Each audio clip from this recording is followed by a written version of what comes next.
कक्षा 6 की ऑनलाइन कक्षा में आपका स्वागत है। जैसे कि हम गणित विषय का अध्ययन कर रहे हैं और गणित में हम म स के सवालों को हल करने का अभ्यास कर रहे थे।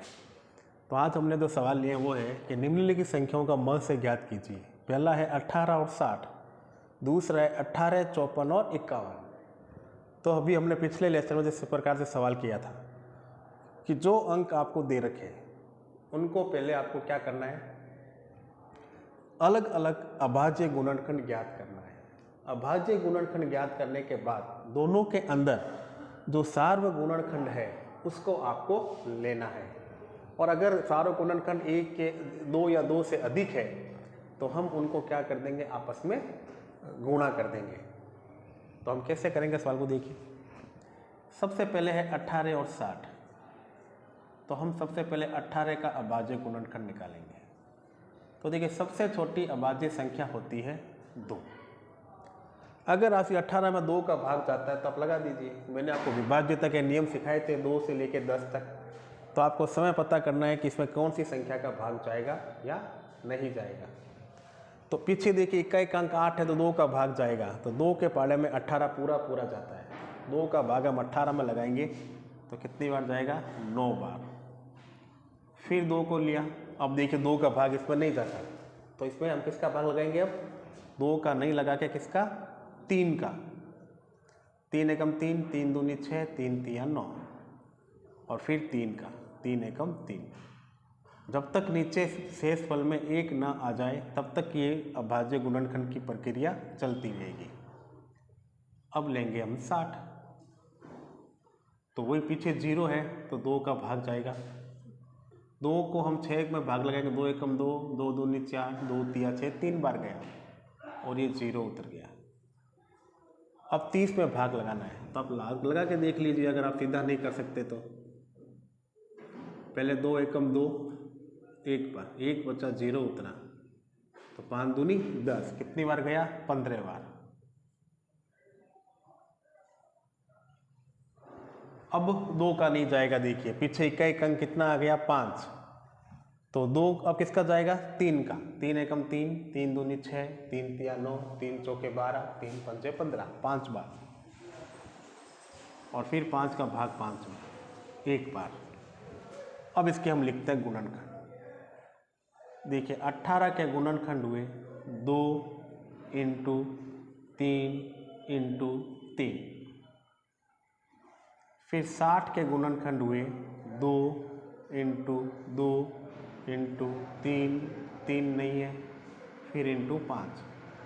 आपको क्या करना है, अंक को एक अंक के समान उसी अंक के नीचे लिखना है, आगे पीछे नहीं करना है, वरना आपके समूह बनाने में क्या रहेगी, कठिनाई आएगी।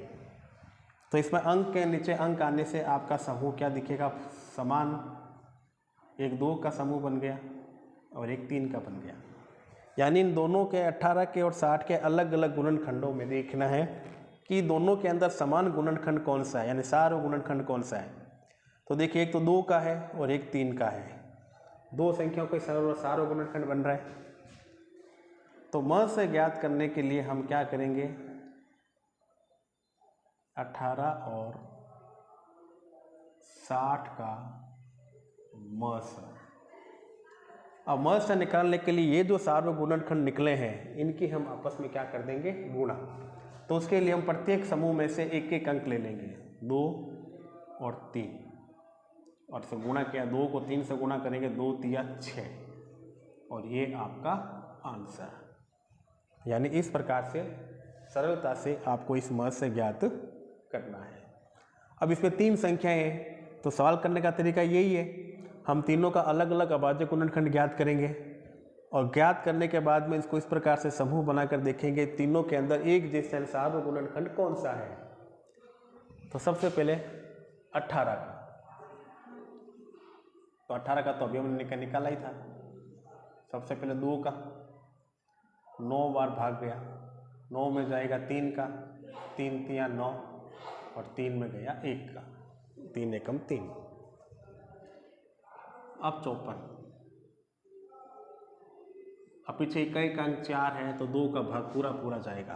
आप लगा के देख लीजिए, 54 में 2 का भाग 2 दूनी 4, 1 बच गया, 4 उतर गया, 7 दूनी 14, 27 बार।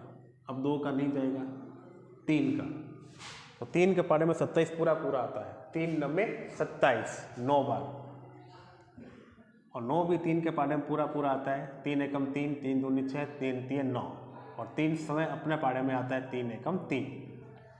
ये हो गया 54 का अभाज्य गुणनखंड। अब इसी प्रकार से किसका निकालना है, 51 का। तो पीछे देखिए इकाई का अंक 1 है, तो 1 होने के कारण इसमें 2 का भाग नहीं लगेगा, तो हम किसका लगाएंगे, 3 का। वही 51 में 3 का भाग देखिए, पहले 3 एकम 3, 1 बार, 5 में से 3 गया 2, 1 उतर गया, 21, और 3 के पाड़े में 21 आता है 7 बार, 3 सते 21, यानी 17 बार। और 17 अभाज्य संख्या है, किसी पाड़े में नहीं आता, अपने स्वयं के पाड़े में ही आता है, तो 17 का भाग 17 में लगाया, 17 एकम 17, 1 बार।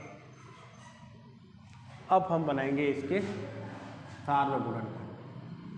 सबसे पहले 18 के गुणनखंड, 2 × 3 × 3।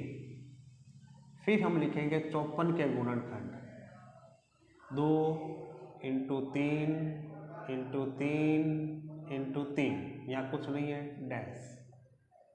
फिर 51 के गुणनखंड, 2 नहीं है, डैश कर दिया, 3 × 3 एक बार ही है, तो यहाँ 2 बार हमने डैश कर दिया और पीछे लिख दिया 17,